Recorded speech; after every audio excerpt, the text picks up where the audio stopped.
भारतीय संविधानातील असं एक आर्टिकल जे फक्त समानतेची घोषणा करत नाही, तर हजारो वर्षांपासून चालत आलेल्या एका सामाजिक प्रथेलाच कायद्याने संपवतं. ते म्हणजे आर्टिकल 17. आर्टिकल 17 क्लिअरली सांगतं, की अस्पृश्यता रद्द करण्यात आली आहे आणि तिचा कोणताही प्रकार कायद्याने दंडनीय आहे. म्हणजे जातीच्या आधारावर कोणालाही कमी लेखणं, सार्वजनिक ठिकाणी प्रवेश नाकारणं किंवा भेदभाव करणं बेकायदेशीर आहे.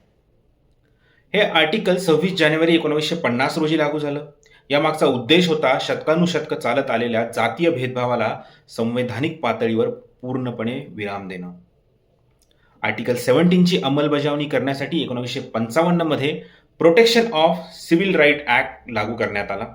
पुढे 1989 मध्ये SC/ST प्रिव्हेन्शन ऑफ ॲट्रॉसिटीज ॲक्टने अशा गुन्ह्यांवर अधिक कठोर शिक्षा दिली. एक महत्त्वाची गोष्ट म्हणजे जगातील फार कमी संविधानांमध्ये अनटचेबिलिटी हा शब्द वापरून ती थेट रद्द करण्यात आली आहे. भारतीय संविधानाने केवळ समानतेचा अधिकार दिला नाही, तर अस्पृश्यतेवर स्पष्टपणे बंदी घातली आहे. लक्षात ठेवा, आर्टिकल 17 फक्त एक कायदा नाही, तो प्रत्येक भारतीयाच्या सन्मानाने जगण्याचा अधिकाराची हमी आहे.